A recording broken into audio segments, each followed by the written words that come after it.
just don't know when to quit. Yeah, I've been told that before. Wow. Are you guys seeing this? I need a weapon. Hello there.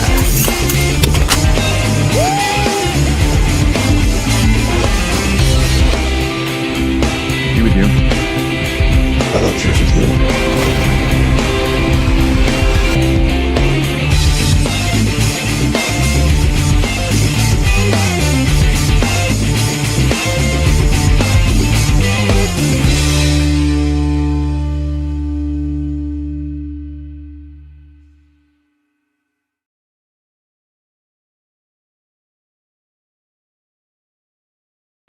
There we go. Welcome everybody to Slav's Free Talk. I was muted. That sucks, but that's okay. It wouldn't be a show of mine without me having some kind of technical difficulty. But what is going on, everybody? I'm here. Don't worry. And I have a show. And I planned out this entire show, this amazing show. And we're going to talk about a few things. We are. But I think I'm going to switch it up a little bit tonight. I do. And the reason for it is I saw a story, I saw a post today on X, and you've probably seen my comments on it about Superman and about how people were complaining about this Demon Slayer movie doing drastically better than Superman. And I sat there and I was like, I don't know if I can just sit back and say, yeah, they're right. It did drastically better. No, I couldn't. So I sat back and I started digging into numbers, looking at different things and trying to discover what is the truth, what is really the truth about all of that. So I was going to just touch on that. I was like, hey, do my normal segments where I take 4 to 5 minutes, maybe a little more, and discuss it. But then I saw Movie Hubbub and Aaron Fisher get into it. And I looked at I watched their interaction, and it was ridiculous. It was absolutely ridiculous. Now, mind you, I would not have seen this interaction had Aaron Fisher not started following me again on X. He started following me on X. So started looking at it. And then he made a video today. And again, I would not have seen that this video was made because he shared it on X. And I would not have seen this video had he not started following me again. I don't follow him, but he followed me. And I see the things that he shares. So I watched the video only because I was invested in this story from the beginning. I saw these posts in the morning. I saw the thread with him in Movie Hubbub, and then I saw the video. So I was like, okay, I'm going to have to check out this video. I just have to. So I'm going to run through some of these topics that I have, and then we're going to look at this video. We're going to do some commentary on this video from Aaron Fisher tonight. And we're going to discuss all the ridiculous claims that he's making based on why he says that Superman is way worse than it actually is. So tell your mothers, tell your fathers, tell your aunts and uncles, tell your grandparents that in probably a good 30 minutes, maybe a little more, maybe a little less, we will be dissecting an Aaron Fisher video. So it should be fun. But before we get into that, I hope you all are having a good week. I hope you had a great weekend. I know it's Monday. It is what it is. Yeah, I mean, it is. There's not much you can do about it, right? There's not much you can do about it. It'd be Monday. If you work, it sucks. It is what it is. But we're going to get into our first topic. Like I said, we're going to run through some of these topics real quick here, okay? So number one, this just came up. towards the end of the day, right before the evening started. And I know there's a bunch of you in the comments, and I appreciate all of you here. I do see Jalen here. I'm going to star that real quick. I'm going to get to them right before we jump in. I want to get through these here before, because I want to get to this commentary here. So I appreciate all of you here, but I think you guys will understand why I want to get to this. But number one, I see that they are making a Simpsons movie 2. I remember the first Simpsons movie 20 years ago. 20 years ago, I went to the first Simpsons movie. I remember going to the theater, sitting down. I took a date, and it was a friend of mine and a date that we went to go see it. We sat there, and I just thought it was hilarious. It had the most ridiculous jokes. For me, that was like the peak for The Simpsons. Since then, I feel like it's been all downhill for the show. This might be the time for them to go out. Like, just be done with it. Like, make this movie and be done with it. This might be the perfect time, but I thought it was worth talking about. Look, there's no denying the impact the Simpsons have had on pop culture, on animation, on so much, on television over the last nearly 40 years at this point. But here's the thing. It's run its course. It's really, really run its course for sure. And to be honest, like I sit here and I think, I remember as a kid, my mom would not let me watch The Simpsons when I was like a really young kid because it was too edgy. Now take a look at the stuff that we have on TV today. So it's pretty crazy. But you know, you look at this and it's, like I said, nearly 40 years old. I think you get to the point where it's like, are you just doing it because it's cheap and easy to make, or are you doing it because you still have love for it? I don't see the love that and care for this show like they used to, and maybe this movie is the best way to go out.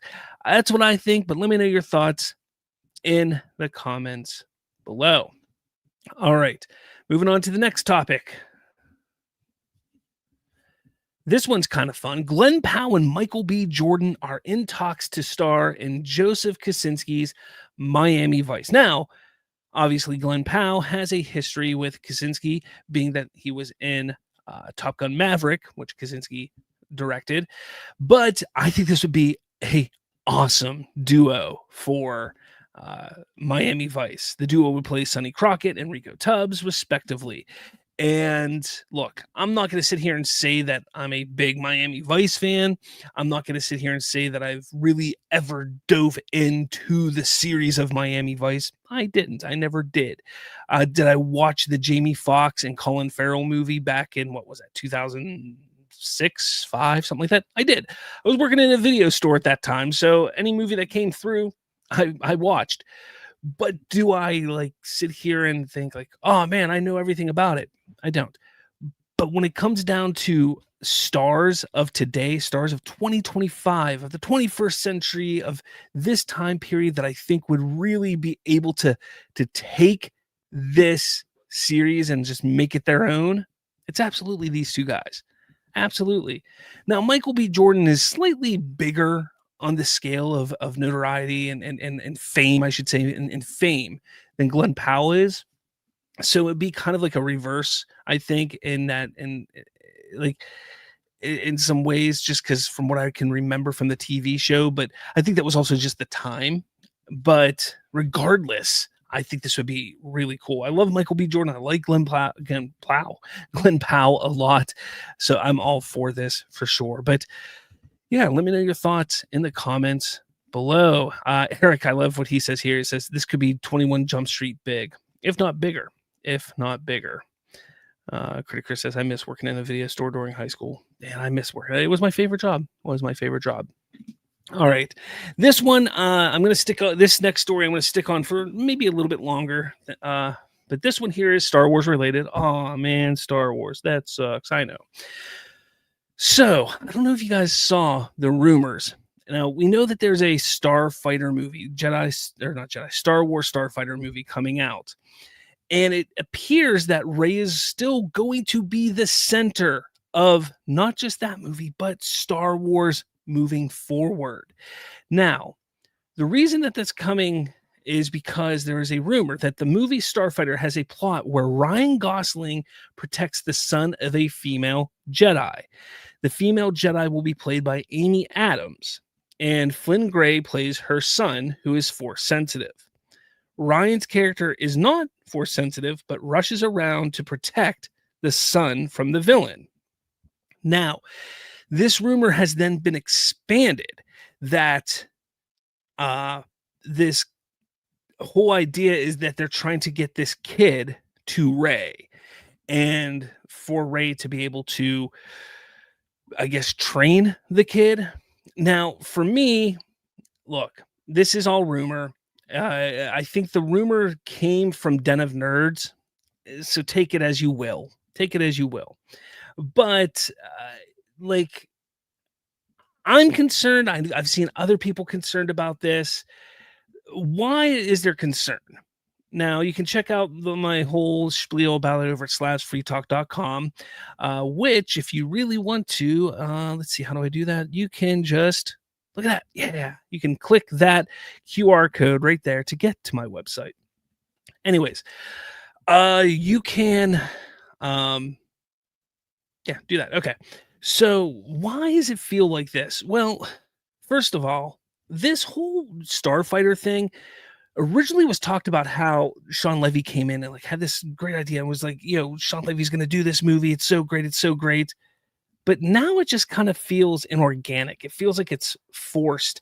It feels like it's going to cheapen the story because this is very, very much a corporation type of pushed story. So it's really ridiculous. It reeks of damage control instead of moving beyond the sequels. It feels more like a corporate attempt to fix Rey's divisive reputation. The galaxy shrinks instead of expands. Star Wars used to feel big with galactic wars and dynasties and sprawling mythologies. Now it's all about narrowing everything down to one character, Rey.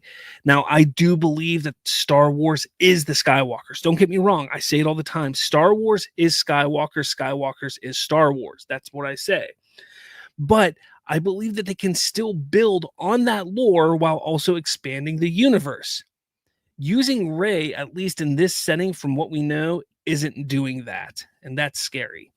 And then they're going to risk alienating fans even further. Look, you had a fan base that some did like the sequels, but most did not like the sequels. I know they made billions of dollars. Okay, I get that. But let's face it, the last movie that came out nearly 6 years ago now, almost 7, it's going to be 7 years ago when this comes out, that movie was god awful. It was trash, and people did not like it.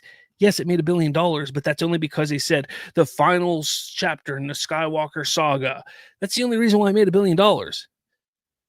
So when you really think about it, people like this is going to divide people even more if you just keep connecting to the thing that was so divisive. Like it's not smart at all. It just isn't.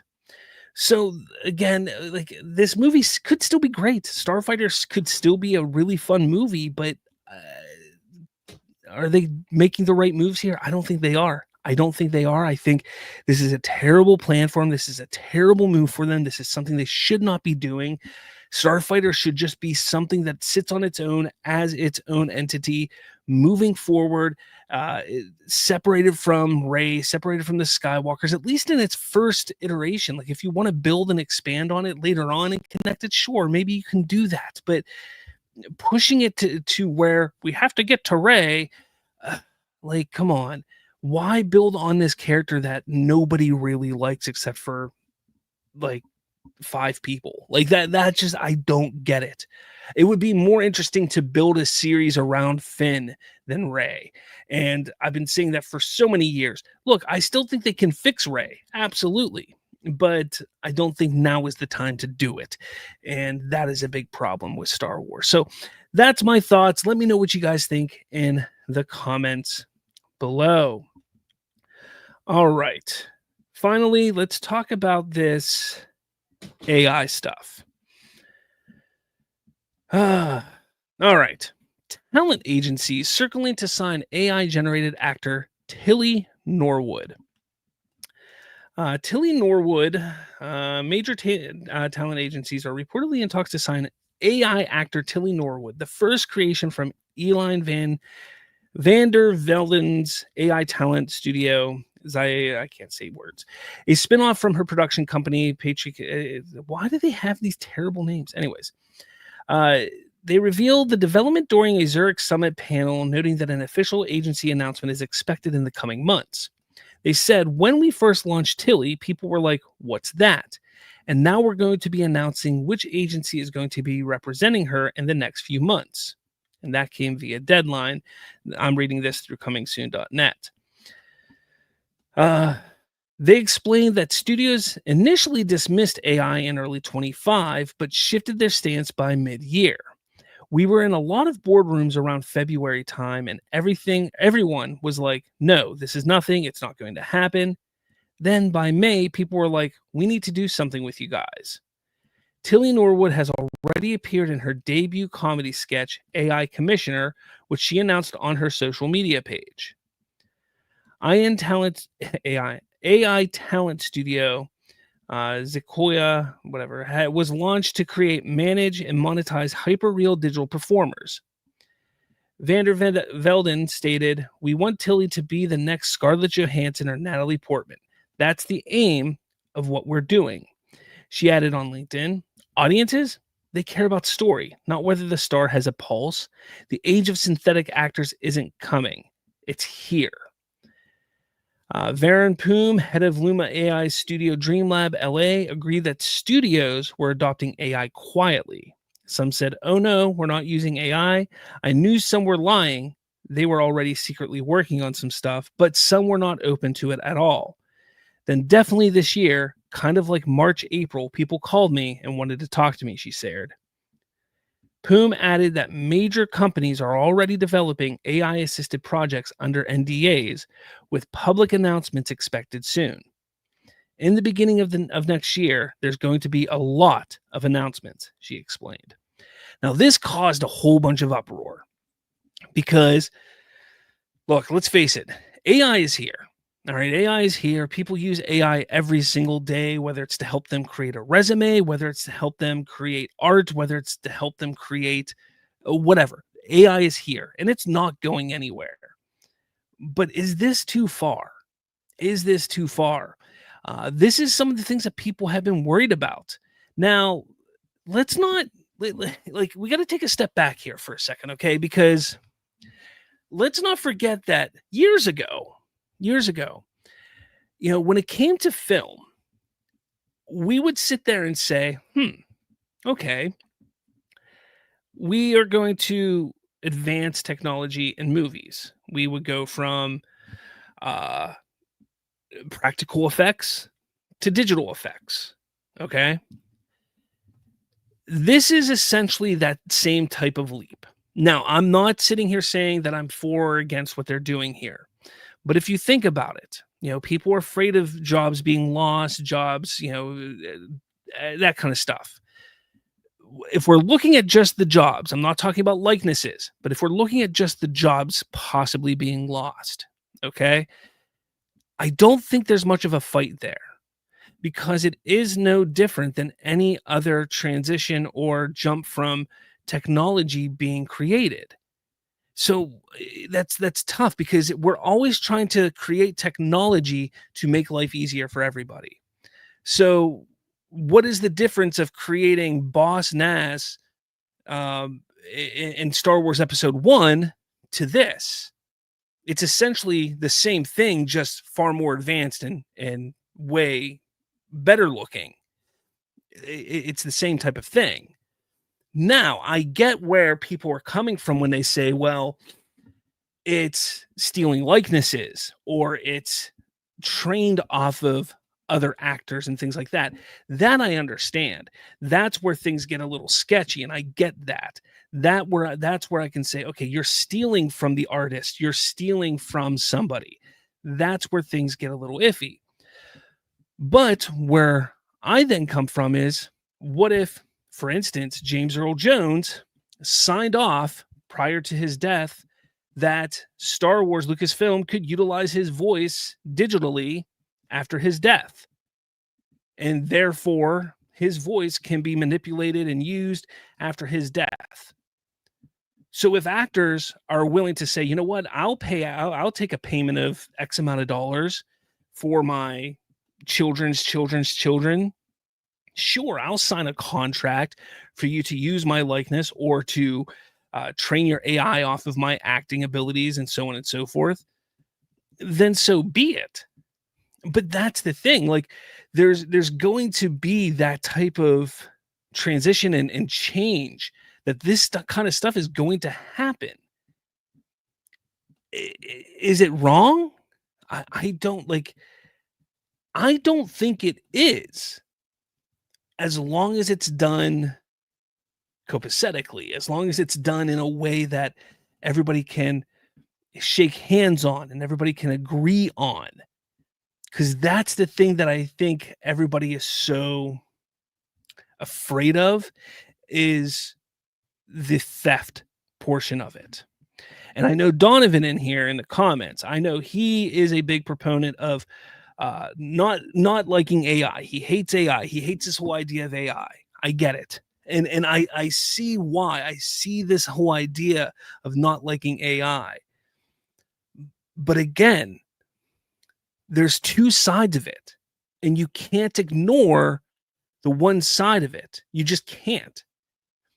The side of advancing technology cannot be ignored, because it is no different than advancing technology any other way how we have over the years prior. Like I said, I mentioned just one small example of, practical effects to going to digital effects, and using Star Wars as an example, from the original trilogy to the prequel trilogy. Just look at that transition. That transition from practical to digital effects was essentially what we're doing here with AI. Now, again, the other side of it is the ethical side of things. But that can all be handled. That is something that can be taken care of and looked at from lawyers, from agents, from just being good human beings. Now, I know that there was an issue just, what was it, about a year ago with ChatGPT. Was it ChatGPT where they had their voice assistant sounding very similar to Scarlett Johansson? And she was like, whoa, whoa, whoa, whoa, whoa, no, we can't do that. That was very sketchy. And that's the ethical side that I'm talking about. So things like that, that is the weird thing. Like, where is that line? And when are you going to be able to know, like, hey, we got to do this, we got to do that? Like, that's the question. That's the question. But because there was such an uproar this weekend,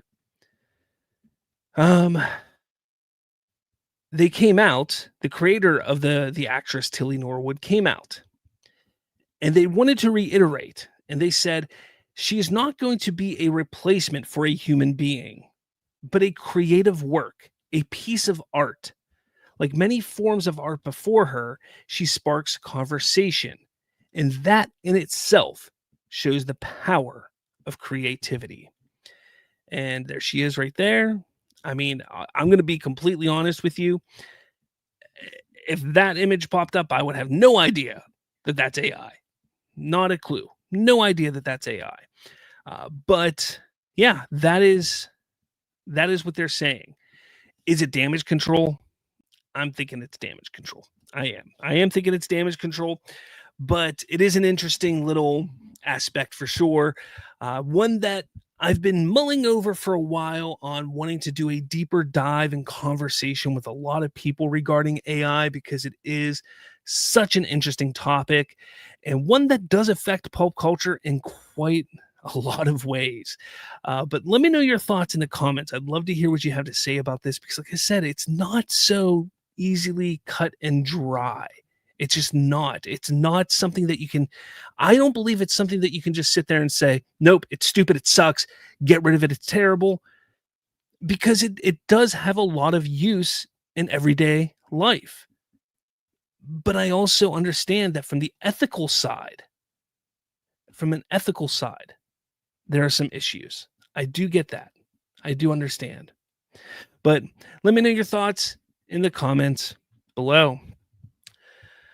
All right, guys, let us get to some comments here. Like I said, I want to do comments here, run through some things, and then we'll get into the the fun stuff, right? Yeah. So the first comment I want to talk about is Jalen. I know there's a bunch of here. I'll get through as many comments as I can. It says, "Hey Slav, please tell me you saw a Real Shift post about Graham Nolan review and started saying that a lot of people don't like Superman and keep backtracking when people push back on his BS. I did not see Real Shift post about that. Like I said, I saw the movie hubbub and Aaron Fisher stuff today, but I didn't see anything about Real Shift. So, yeah, did not see that." Chris says, "Not this who stalk him. I'm sure stalkers are here. Say hi." Jalen says, "Movie hubbub is goated." It's funny, speaking of movie hubbub, while I'm looking at these comments, there's this whole idea, this thought, that he's some kind of shill. I just think it's hilarious. I do, because he has a connection to DC. They say he's a shill, and I think we'll bring it up when I look at that or we watch that video. But it's just funny. It's funny. Donovan says, "I felt nothing. The Simpsons are past their primes." It's true. They really are. And Donovan says, "I don't care." Brian with an eye, though, says, "Hell yeah." And Donovan, "I love the first one." That's a lot of Simpsons talk. Trayvon says, "To think it took a monopoly to make a Simpson movie too." I don't think it's so much about the monopoly, but I think it's just they always, I think they made a joke at one point that they wouldn't take 20 years to make a second one, and here we are 20 years later and they're making a second one. Donovan says, "It's become stale and what is it? Agonizing? Is that what you're trying to say?" Critic Chris says, "I enjoyed the first 7 seasons, honestly." I have a buddy who was just obsessed with The Simpsons, and he has this whole thought out structure. He's like, season this to this is really good, but then it sucks for 4 seasons, and it's really good for 2 seasons, and it's bad for 6 seasons, and it's good for 3 more seasons, and it's bad for another season. I'm like, dude, that's just too much work. It's too much work. Oh man. Eric is here. He says, "Slav Free Talks up, man. Simpsons were huge, and on pop culture, would you say it's bigger or has had as much impact as Family Guy or South Park?" Well, when it comes to Simpsons, I would say that when it first came out, it had huge impact. It was a huge impact for pop culture back in, what was it, 88, 87, 88, somewhere around there. They came out. Excuse me. So when it came out, it had a huge impact. But as it grew and it became more mainstream, I think that it had its time. I remember it got so big where they were making records. I eventually, my mom allowed me to start watching The Simpsons, and when she started letting me watch The Simpsons, they came out with this album of sorts, and I got this album that I just remember Bart Simpson singing on it, and then you had stuff like Ren and Stimpy come out, Beavis and Butthead. Would those have been possible without The Simpsons? I don't know. But then you have South Park. Would South Park have been possible without The Simpsons? I don't think so. So I think because you had to have Simpsons to get to South Park, you had to have Simpsons to get to Family Guy eventually. Without The Simpsons, you don't get those steps to those other shows, because you had The Simpsons, and then you get your Ren and Stimpies and your Beavis and Buttheads, which are way worse, which lead to South Park, which is even worse. Then you get the Family Guy, which I would say is worse, raunchier and way more adult than Simpsons, but not as bad as, say, your your Beavis and Buttheads and South Parks and stuff. So I would say it's definitely bigger, I would say. But I would say that South Park got bigger down the line. Like you take a look at how they've attacked pulp culture in the moment, it's gotten bigger.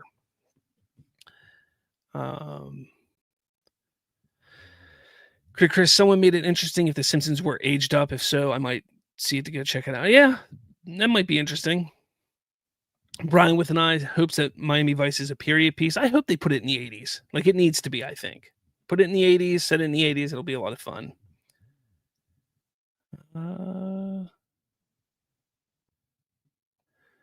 Trayvon says Danny Glover, Mel Gibson in Lethal Weapon, Tommy Lee Jones, Will Smith, and Men in Black. What a nice return to unorthodox pairings if this pans out.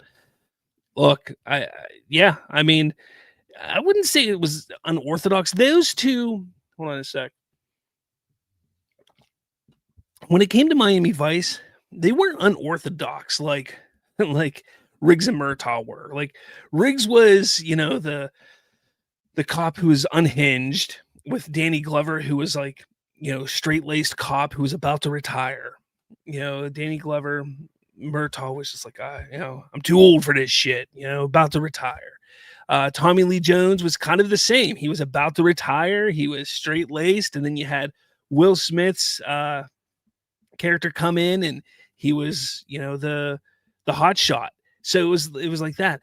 But again, just from what I can remember, because I never got into the show, I don't remember their dynamic being like that, but it could still be fun. And Donovan says, Star Wars is irrelevant now. Nobody cares anymore. Yeah. Big oof, Trayvon. Big oof. Eric says, I'm not a sequel hater. I am in a wait and see when it comes to Star Wars from project to project. But see, that's a problem to me, because Star Wars should not be in a wait and see. Star Wars should be in a I can't wait mode. Like that's where we should be. Star Wars should be in a I cannot wait. There's no reason why we should not be like that. The fact that Mandalorian and Grogu just had a trailer, and I'm not sitting here saying, man, I can't wait for that movie. The fact that we have another movie coming out a year after that called Starfighter, and I'm not sitting here like, man, I'm so excited for that. That's a problem. That is a problem for somebody who's been who was a diehard Star Wars fan from the time I was like 8, 9 years old.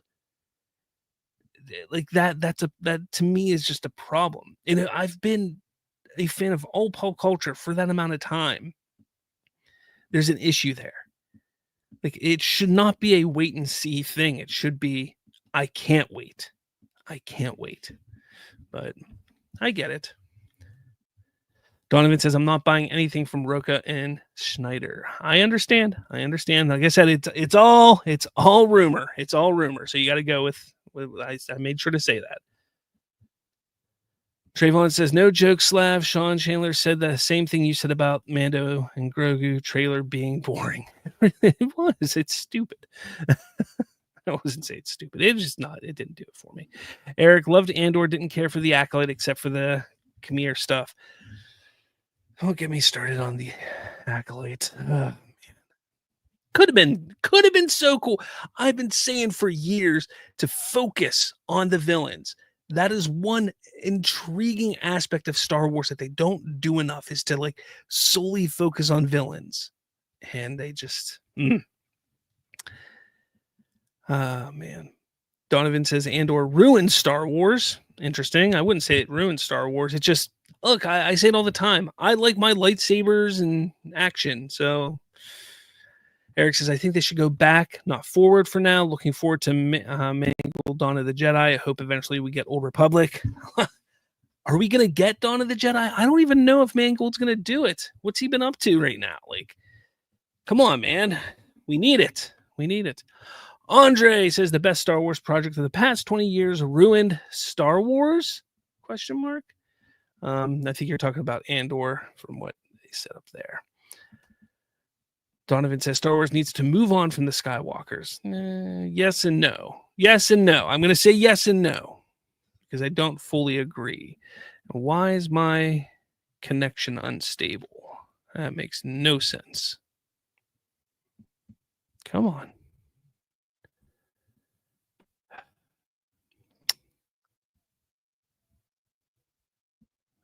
doesn't make any sense. Okay.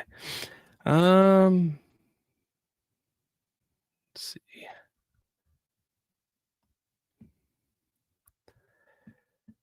What else do we got here? Talking about Gen AI. Donovan says Gen AI, as it stands, is a scam. I'm going to.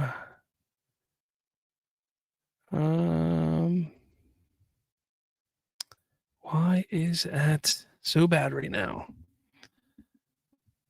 Let me turn off camera. See if that helps a little bit. I don't know why my internet's unstable. I don't know. Let me know in the comments if it's really, really bad. Donovan says Gen AI, as it stands, is a scam flat out. Critic Chris, I hear it like this. What do the fans want? Do they know what they want? Bottom line, you can't please everyone, never will. Trayvon, I personally use AI to help answer some questions I had related to the entertainment industry. Donovan says, FAI and anyone who blindly praises this exploitive tech. Donovan, respectfully, you and I are underfused on subject matter of Gen AI. When I can, I will send a couple of great videos your way explaining off my points, as well as a couple accounts you can visit. Look, I'm all for learning more about where people stand and things like that, absolutely. But yeah, I don't know. I don't think that it's. I think that there's good, and I know there's bad, but I also think there's good in it. I do.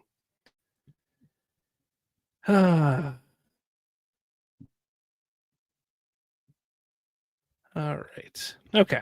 So let's do this. Oh, come on. There it goes again. This is not the time to do this. Come on. What the heck? Why is it doing this? Perfectly fine.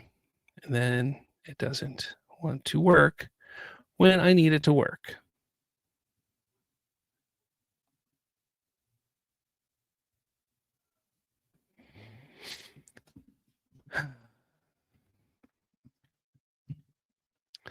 All right, let's see here. Let's see if I can share this. Share screen, also share audio.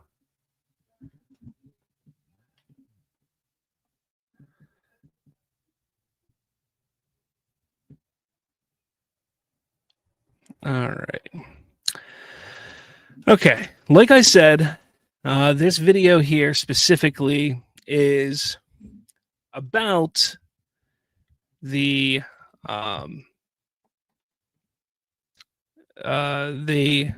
idea that Superman is a flop, essentially, basically because of an anime doing better, an anime film doing better than it in theaters. There's more to it than that. We're going to get into it, but I do want to go through this here. So let's do this. Hopefully my connection is going to hold up here. Let me see. Because this is real annoying. Always something terrible. It's annoying. I can't stand it. What else you guys saying? Anything in the comments? Chris says, I think people see Star Wars stories, and I told done episode story was told and done after episode 3. Everything else after that has been hit or miss. Yeah, I mean hit or miss. More miss, really. More miss. I mean, it's definitely been more miss. Trayvon says, meanwhile, with just one teaser, DC managed to make people anticipate that movie over a year in advance.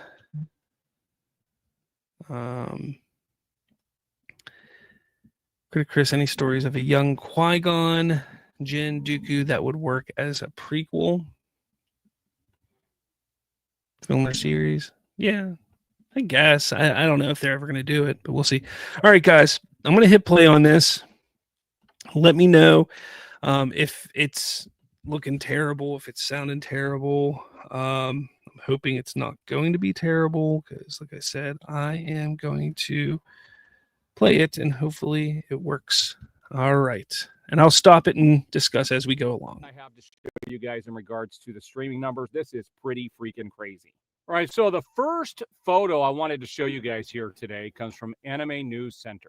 And it says Demon Slayer, Infinity Castle has surpassed James Gunn's Superman, becoming the 7th highest grossing film of the year.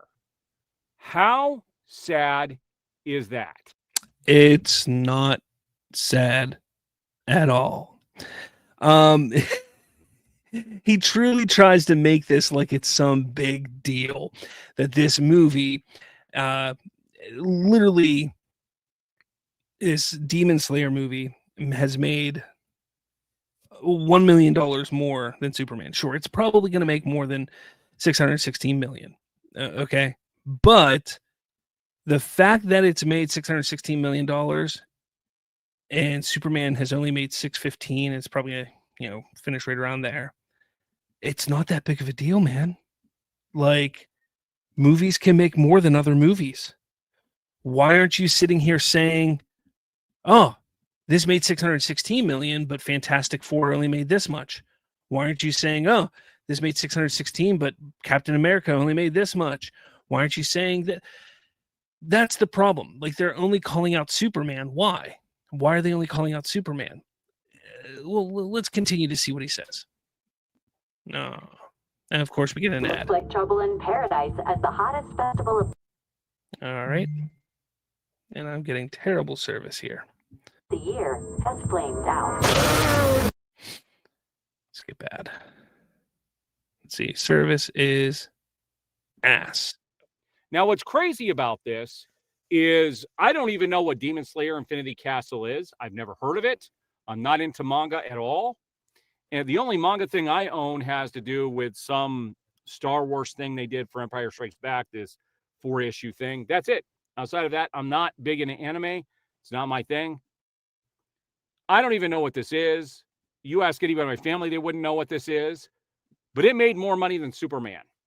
Okay? What this goes to show you is just how bad Superman performed worldwide. Superman is probably the most recognizable superhero across the entire world, and it couldn't even beat Demon Slayer. Superman was rejected. I'm sorry. He is losing his mind. Well, Demon Slayer actually released back in July around the world. It hit American, it hit domestically a couple weeks ago, a week or two ago. Or a few weeks ago, something like that. So it just recently hit domestically. So it hit back in July. So, I mean, it literally has had the same amount of run as Superman. Okay. Like it has. So keep that in mind. So that's number one. But he is literally, first off, I want to go back here and listen to this. Worldwide. Superman is probably the most I don't even know what this is. You ask anybody in my family, they wouldn't know what this is. But it made more money than Superman. He constantly says, I don't know what this is. My family, me, we, like, it's always about him. It's always about what is going on with him, what's going on around his family, his life, because he doesn't realize, he doesn't understand that there's more to life. There's more to this world than just him. Okay. Anime, not manga. Okay. Manga is comics for the Asians and, the Asian demographic. This is anime, my man, just to make sure you understand. Anime is absolutely huge in the Asian market. Absolutely huge. Anime will easily blow away the numbers when it comes to most films because of how big it is in the Asian market, whether it's China, whether it's Japan, whether it's anywhere over there, mostly Japan is especially. But don't take it for granted here in America on the domestic side either. Because domestically, it is also huge. Domestically, it is big. People love anime. When I was a teenager, when I was in high school, actually when I was in middle school, I started watching anime. And I was watching anime all the time, whether it was Dragon Ball Z, whether it was Gundam, whatever it was, I was watching anime. Anime is huge in the States as well. So to sit there and say, Superman, the most recognizable, this and that, like, come on, man. Okay. What this goes to show you is just how bad Superman performed worldwide. First off, we know, and I'm not going to sit here and deny and say that he's wrong. It did not perform super well internationally, but we know why it didn't perform super well internationally. Okay? But domestically, it blew everything out of the water. Superman is probably the most recognizable superhero across the entire world, and it couldn't even beat Demon Slayer. Superman was rejected all over the world. Let me do something. A quick search here.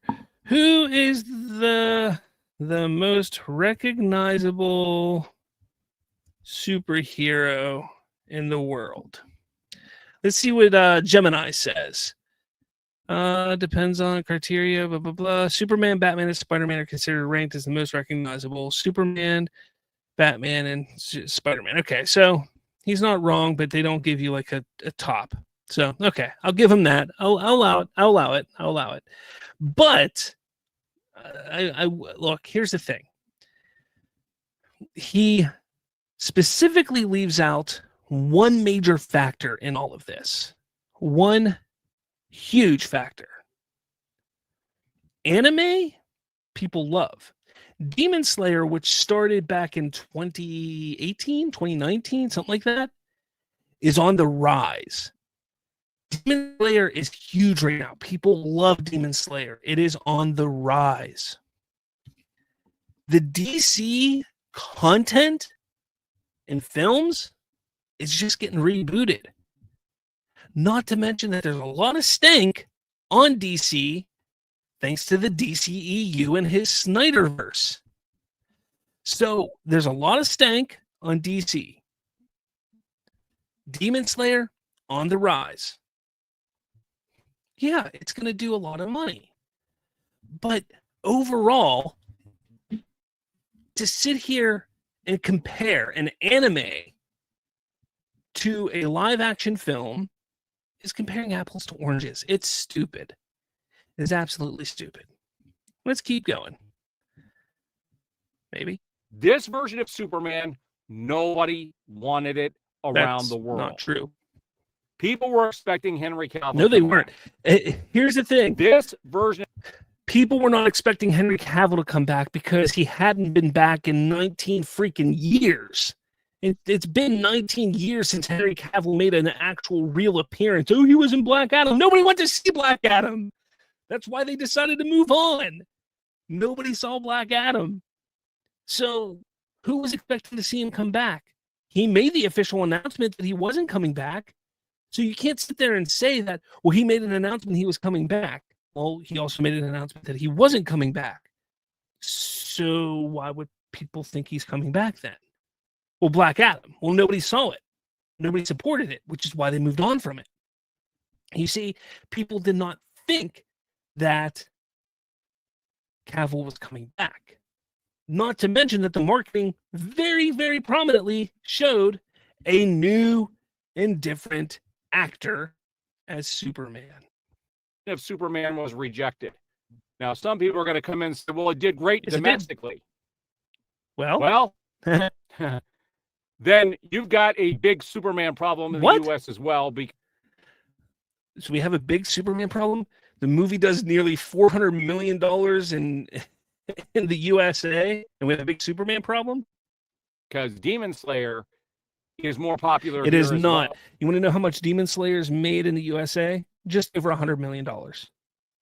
Just over $100 million.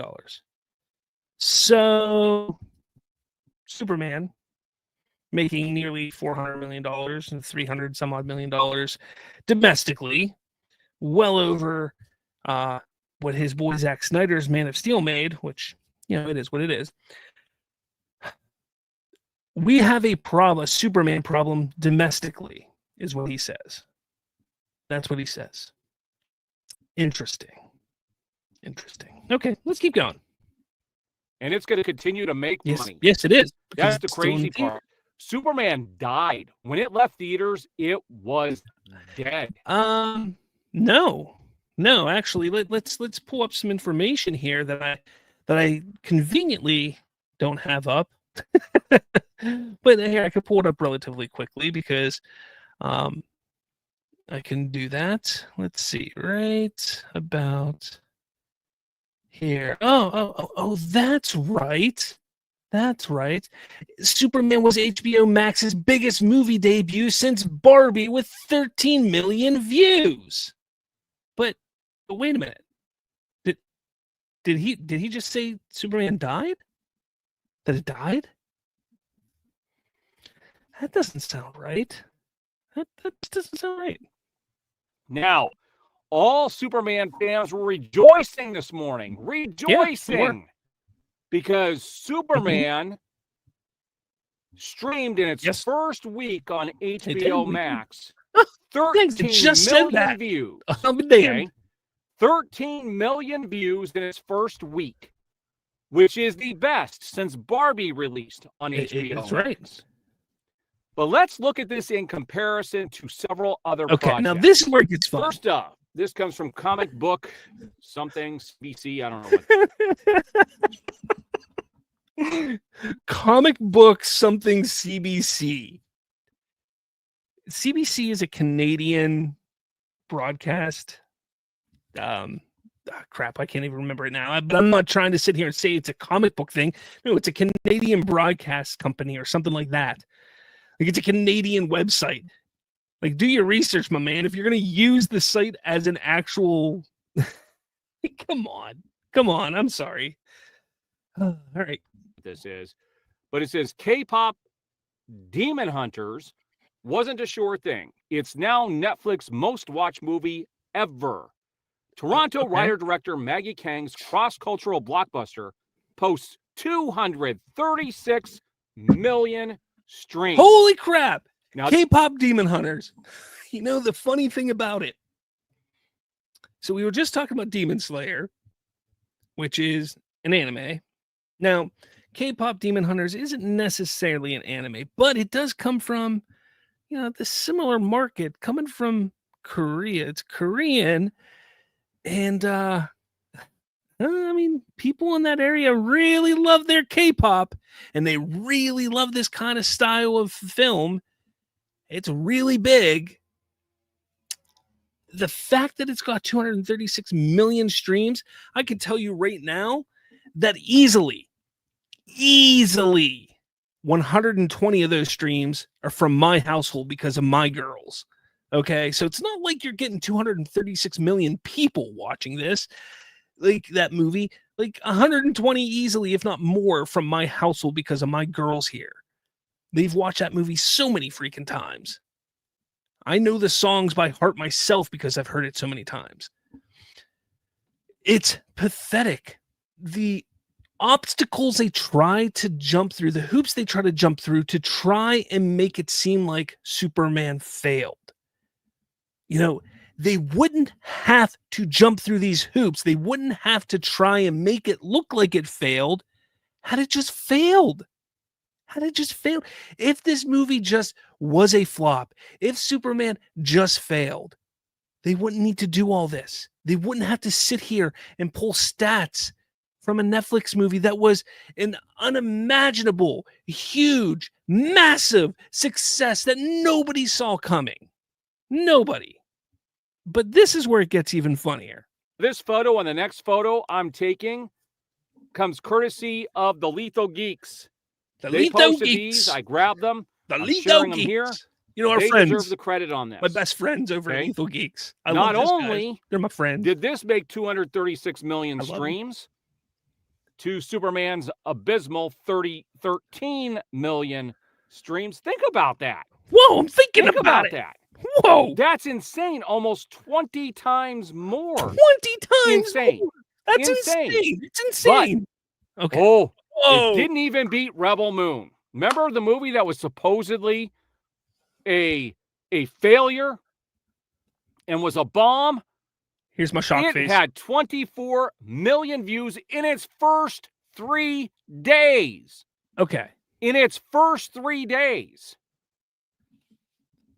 Movie released on streaming only. No, that's it. Use your brain, Aaron. Movie released solely on streaming. Movie released in theaters. In theaters for 2.5 months before going on streaming. Not to mention, released in theaters for a month, then released to pay to watch digitally, then released on streaming.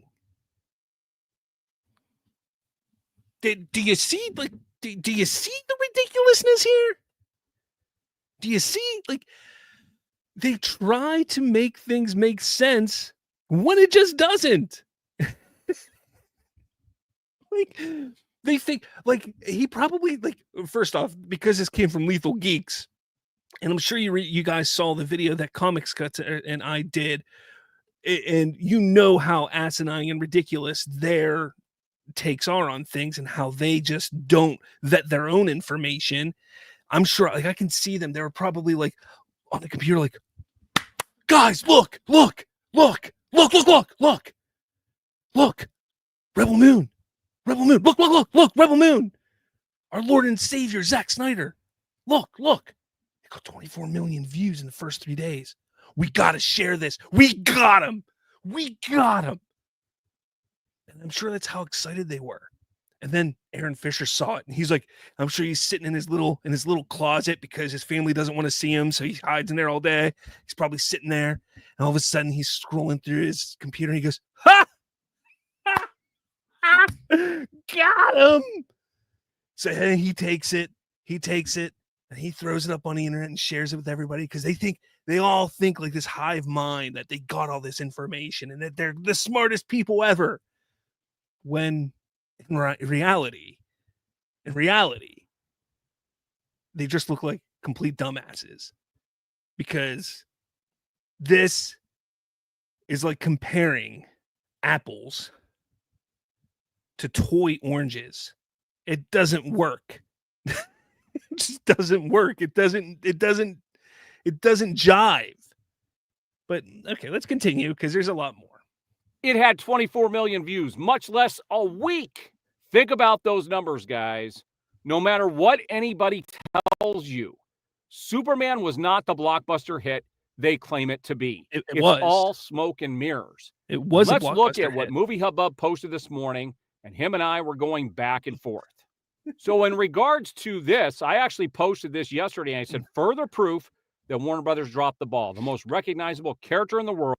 So he goes through this in his little argument that him and Movie Hubbub went through. And like, this is his whole idea of like, oh, I'm going to show my fans, I'm going to show my followers that I got him. He doesn't got him. That's the thing. I did comment at one point on here because he doesn't got him. Like, there's at no point did Aaron ever get Movie Hubbub on this, which is hilarious to me. Now, when I sit here and really like look at things, like he tried. Here, I'll just play because you gotta see. Became second fiddle to a film that it should never been able to come close, and it's true. So when I showed the photo of this other movie making more than the film that got released, Movie Hubbub came in and said, just like F1, some Americans are clueless on what had huge global international following. They need to travel outside the states. Exactly. They have just a myopic worldview. The Superman domestic performance is huge, all though, do, which helps profit margin. Geeks, critic, and I told him, you work for DC and don't even understand the popularity of Superman. All of them. They all just continue to move this the version. goalposts. Unbelievable. He said Superman outdid 3 Marvel movies in 2025. Lethal Geeks. It's a moderate success. You guys acting like it flopped is silly. It got a sequel their right names away are. within an entire Superman saga framework. I said it was a global failure, and you know it. Doesn't matter if it got a sequel. He replied with, more movies for the DCU are because it performed well enough. It would have been dead like the Snyderverse if it actually flopped. And I said, you can't play both sides. I want to know what he's talking about. You can't play both sides. Like, I don't understand what he's saying there, because first off, what Movie Hubbub is saying here is he's not wrong. Because if the movie was a catastrophic failure, like he says, like so many others are saying, they would not be continuing this franchise. Okay? They just would not be. Like, it would be pointless to continue it. So that's number one. Number two, if they want to say that it's a failure, why would it get a sequel? You know, so like I can understand that, hey, maybe this movie failed, but let's continue the franchise and do these other movies to see how it does. Okay, so I get that. But if it was such a catastrophic failure, why would you essentially do a sequel to it? That doesn't make any sense. You know, like, to me, these people just don't want to understand like how business works. Like, it just doesn't jive with their minds. Like, their minds are so twisted and messed up because they can't handle facts that Snyderverse was wildly popular through Shazam, made the studio a ton of money. Superman lost the studio money, but they are banking on reviews, which is hilarious. He goes on to say Superman made a $125 million profit. It set up more movies for the DCU also. The domestic return rate is like 30% more than the Asian market. I know You he guys tries to can say that joke Superman domestic man, didn't make but I'll take $125 it million in over profit, Cancellation Man. but there's no proof that it did or didn't. And I replied, it did not make $125 million in profit. You know that is a straight up lie. Superman was. He just keeps going. He just, and I told he sound reads like his- a. I don't wanna, And he actually works for DC. There we They go. know what it made. That is not what it made. It is a lie that they continue to perpetuate. see, They throw it out there. how They do you know it's a continue lie? to throw This it out is there. this And is the it's- thing. Everybody wants to sit there. Not everybody, but these people want to sit there that want Superman to be a failure so bad. They will sit there and say it didn't make $125 million. Okay, so how much did it make? Show me how much it made. Show me the proof that it didn't make that much, because we can sit down and show the numbers that it did. I've done it. I broke it down on my website. You can go to slavsfreetalk.com. You can find it all there. I've broken down that. I've broken down where the studio did not lose money from Superman. It did not lose money. It is not a flop. But you guys sit there and say that it was a catastrophic flop for the studio, for Warner Brothers. Show us the proof. Show us the proof, because you can't. You cannot show us the proof. And that is where your fight falls flat. And that's the sad part, because you just now run around in circles. Simply not true. It's not true. And so he's going to sit here and try to make it look as positive as it could possibly be. Yeah, well, I will tell you, the early days of the DCU, you know, for the first 5 years, were wildly more successful than anything that James Gunn has done for the DCU. Nobody watched Creature Commandos. It was like, you want to know why the DCEU was quote unquote wildly more successful? Because it was in the middle of the superhero genre boom. In 2012, 2013, 2014, 2015, 2016, 2017, 2018, 2019, from that point, from those 7 years, essentially, those 7 years, that genre was the genre when it came to movies. Everybody wanted to be a part of the comic book movie genre. So actors were signing up for those movies left and right. Directors were signing up left and right to direct those movies. Writers were signing on. That was the genre to be part of. The audience was going in droves to see those movies. All of them. even the bad ones, your Captain Marvels, your Ant-Mans, your Civil Wars, the bad ones were even getting watched, making $900 million, $1 billion. They were making shit tons of money. But here's the crazy thing. They don't talk about that. They don't talk about that. Why? Because it destroys their narrative. It destroys their narrative. Since 2013, the genre has, and ticket sales for the genre are down about 40% for just the genre. I'm not talking about ticket sales overall. For the genre are down about 40%, 40 to 45% for the genre. Ticket sales are down. If you take a look at ticket sales overall, they're down about 30 to 40%. So there is a big drop over the last 12 to 13 years. But look at the genre where it is right now. 2 years ago, the average box office was $395 million.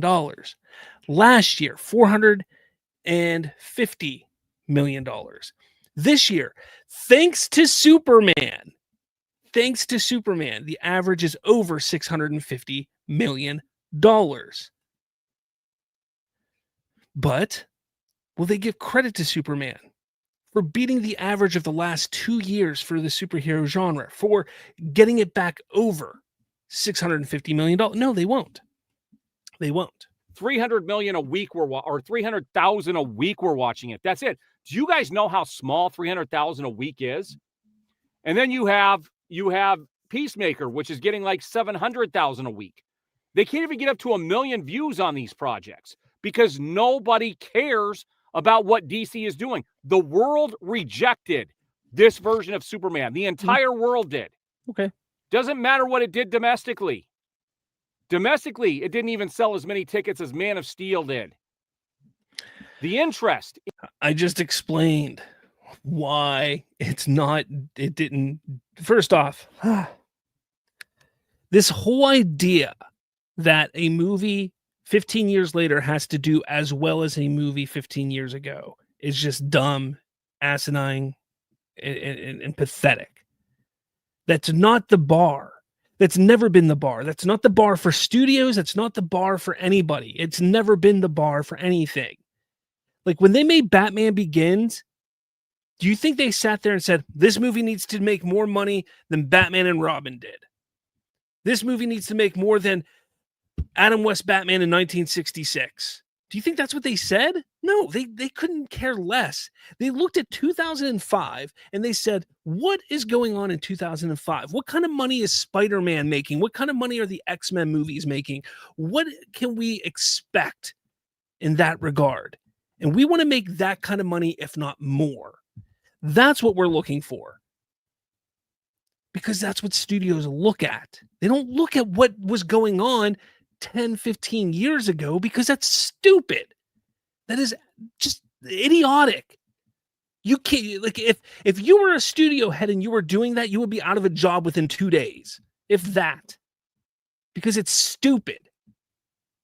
Like, you're just an idiot if you do that. Like, okay, it didn't match the numbers of Man of Steel, but don't forget that it was during the superhero boom, which Man of Steel didn't even do that well for that time period. Look, it's still my favorite superhero movie, but I can admit, I can be a man. Can you be a man, Aaron, and admit that Man of Steel didn't do all that hot for it coming out in 2013 in the middle of the superhero boom? Can you accept that? Can you? No? Okay, I didn't think so. Because it didn't. It did all right. It wasn't a flop. It wasn't a flop, but it didn't do great. But in 2025, I just went over the numbers for you, buddy. Superman deserves its flowers. They deserve their flowers, my man. In this version of Superman is a complete fabrication. The whole thing is, I like to keep it apples to apples. But you're not keeping it apples to apples. You're keeping apples to play plastic oranges. Seat for seat, ticket for ticket. But you can't do that right now, my man. What don't you understand? Nobody freaking cares about superheroes in 2025. They're trying to get the people back in the seats because Marvel screwed up, DC screwed up. Everybody left going to the theaters. Nobody cared. So now they're trying to win everybody back. Inflation is bad. The economy is bad. Nobody wants to go to the theaters unless they absolutely feel enticed and excited to go. But even then, 2013, you didn't have streaming. You didn't have something to fall back on and say, you know what? I can wait 2 or 3 months to catch it on streaming. You know what? I can wait just a few weeks to catch it on streaming. That wasn't around in 2013. You have that in 2025. That's something that started coming around over the last few years. So you want to sit there and act like you know what the hell you're talking about, but you don't. I'm going to compare it apples to apples, but leave out everything else. Yeah. Keep doing that, you idiot. Interest. That shows you pure interest. That's the only real way to do it. And the fact is, this movie sold fewer tickets domestically than Man of Steel. This movie couldn't even beat Man of Steel, not even adjusted for inflation. It didn't need to. It did horrible overseas. Yes, it did poorly overseas. I've admitted that. And anybody who tries to say it didn't do poorly, it did. It did poorly overseas. It did. If it would have done what it should have needed to do overseas, we wouldn't be having this discussion for sure. They would all be shutting up right now. But it did poorly overseas. But we know why. We do know why. Politically, what's going on in the world right now has hurt any sense of American anything overseas. Full stop. The world rejected this version of Superman. The views for the first few days were ridiculously low. It couldn't even beat Zack Snyder's Justice League, which was a rehash of a film that had been released several years prior. A rehash.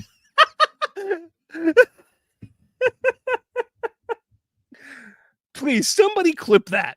Somebody clip that and just save that, because he basically is now saying that Zack Snyder's Justice League is the same thing as Justice League. That's what he just said. That's what he just said. Oh, Zack Snyder's Justice League, just a rehash. It's just the same thing as what came out in 2017. That's all it is. That's all it is. Yeah, I'm a diehard Snyder fan, but that's all it is.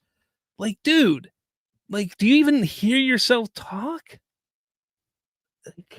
That's the problem with these people. They don't pay attention to what they're saying. They don't. And here's the crazy part about all this. None of this matters at all. T-Mobile has the best network. Got another That's why commercial. there's no. Get your T-Mobile iPhone right now, guys, because that's what they want to do. Let's skip this. Can't even beat those things. And now with streaming, you see how much more. It took 7 days for Zack Snyder's Justice League to hit 2.2 million views. 2.2 million views. In the first 3 days, it got 1.8. In the first 3 days, Superman got 1.2. I'll give it that. Look, I mean, I'm not going to lie to you. Why should I lie to you? I'm not going to lie to you. But Superman in the first 10 days on HBO Max, 10 days, got 10 million views. I mean, whatever. Okay, let's keep going. That K-pop thing did on Netflix, and how much more that Rebel Moon did. Everyone keeps saying that Rebel Moon was a failure. It was and is a failure. I don't know how to explain this to you, Aaron. I don't know if you're ever going to watch this, but Netflix getting 24 million views in the first week or whatever it was, first weekend, 3 days, whatever it was, is not good, buddy. That's not good. Uh-oh, there we go. My signal's dropping again. What the hell? But it's not good, man. It's not. When you really think about it, Rebel Moon didn't do very good because it was straight to streaming. That's all it did. That's pretty bad. Oh, whoops. There we go. No. You know what's a failure? If you want to go by those same standards, Superman is dog shit. Superman is not being embraced the way they claim it is. They're going to use all these tactics to say it's doing great. The fact that it made 13 million views, it's simply because they don't have anything new on the platform. I would hope that it would do better than that. It should do better than that. But your Snyder stuff didn't do better than that. So the thing that you want to be restored, the thing that you're sitting here fighting for, you're sitting here fighting for Superman and this DCU to be canceled so Snyderverse stuff can come back, didn't do better than this. Keep that in mind. The fact is, people don't care. They don't care. They didn't care when it was in theaters. They don't care. People have been sending me pictures, too, of Walmarts where they put up the Superman movie. Freaking other movies have spots that are empty because people are buying it, and Superman is all completely stocked up. They can't even sell it on physical media. You know, I worked at a video store. Now, it's been years. My current job I've been working at for 12 years now, but before that I worked in retail. And you know what retailers will do? Retailers will overstock. You will get more product for things that you're going to sell more of. Specifically when I worked at Hollywood Video years ago, we would get, I don't know if you've ever walked into a video rental store. I know some of you are young, but when you put up, every Monday we would redo our new release wall. And I'll take Lord of the Rings, for instance.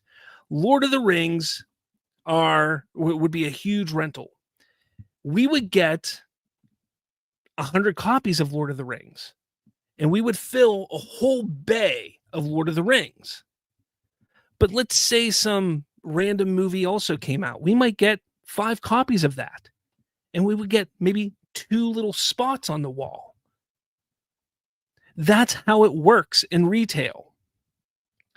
So the fact that you're seeing a whole bunch of Superman movies on the shelf doesn't mean that it's not selling. So there's you can't sit there and say, oh, it's not selling. Everything else is selling out. Maybe they only got 6 copies of this other thing that they're seeing.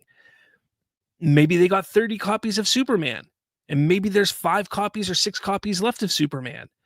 That's the thing. You don't know because you're not working there.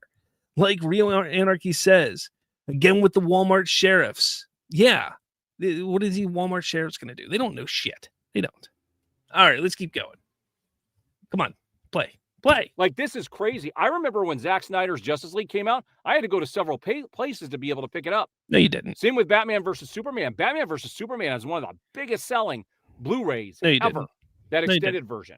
No, like, they don't have a clue as to what's going on. You didn't. The DC brand is so tarnished. James Gunn was the wrong guy to bring in. Let's also point out Batman versus Superman. That's when digital was just really starting out on sales. So 2016-ish, you could buy digital stuff, but it wasn't big. So I remember when Batman vs. Superman came out, I bought it digitally. You could buy it digitally.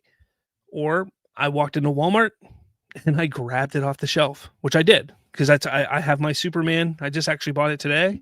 Speaking of which, I'm going to be giving away. I have to figure out how I'm going to do it, but I'm going to do a giveaway for the digital code. So if you guys don't have Superman yet, I will be doing a giveaway for the digital code probably within the next week. But Yeah, I mean, I buy them. So, like, it's not hard to do. You just go and buy it. Like, this guy. His 2 projects outside of Superman are freaking disgusting. They shouldn't even be part of DC. They're disgusting. God forbid he has some range and is able to create different tones for the DCU. God forbid that, everybody has a chance to see and watch something different. Does he say that Deadpool and Wolverine is disgusting for Marvel? I bet you he doesn't. I bet you he loves it. And yet they're going to try and run with this dude. Like, it boggles the mind. It doesn't make any sense whatsoever. But they're going to sit there and just try to make everything look all rosy. I'm never going to do that with you guys. I am never going to sit here and blow smoke. You guys know what's going on. They don't if they're just listening to you. That's the problem. That's why people like Movie Hubbub exist. That's why people like I exist. That's why we sit here and commentate on your ridiculousness, Aaron. Because you sit there and say, I'm not going to blow smoke, but you do.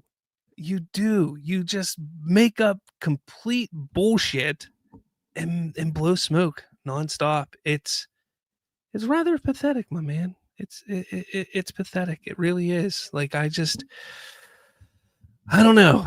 I really don't know. I went on quite a bit here. Like I said, this was a spur of the moment thing. I wasn't planning on doing this on today's show, but I thought it'd be fun to do. Nice critic. I don't know. He likes me right now. He started following me again on Twitter, so he likes me. Like the other day, like I literally like just got a notification that he started following me again, so he likes me right now. Remember, I was his white knight in shining armor on that Chicks show the other day. I don't know, but yeah. What's going on, Hunter? I'm about to end the show here. I got to get to bed. I had a late night last night and I need to get some sleep. Took my son to go see 21 Pilots live last night. Not the show for me, but hey, he loved it. He had enjoyed it, so that was cool. But yeah, let me know your thoughts about all this in the comments below. It is what it is. Like, people are going to continuously come at James Gunn, Superman. Fact of the matter is, like I said a little bit ago, it doesn't matter. Like, they're going to keep doing this. And the crazy thing is why? Like, why keep doing it? What they say, what they do, none of it matters. Like, what are they getting out of it? Like, do they get in one big circle jerk or something after their shows? Like, I have this feeling like them, Lethal Geeks, the Harsh Critic and all them probably live in like the same little like neighborhood or something, and they all make their videos on the same day, and afterwards they all gather up at like the local YMCA and have a big circle jerk or something. I don't know, but it's pretty pathetic how like they all say the same stuff. They regurgitate the same thing over and over again. What are they getting out of it? It makes no sense to me. It just doesn't. I don't get it. It is what it is. Like, I don't know. Allegedly, they do that. I'm not going to say they do. Allegedly. No, I'm just kidding. They don't do that. No, we're going to start hearing that word defamation again or something like that. I don't know. But anyways, guys, this was a fun, little different type of Slabs for Free Talk podcast today. It was kind of fun. Let me know your thoughts about all this in the comments below. I will be back this Friday. I don't know what time this Friday. There is a baseball game this Friday, so it might be later than usual. Might not be late or like 10 o'clock. It might even be later than that Friday for Watchtower. So be on the lookout for that. But with all that said, guys, I will catch you all later.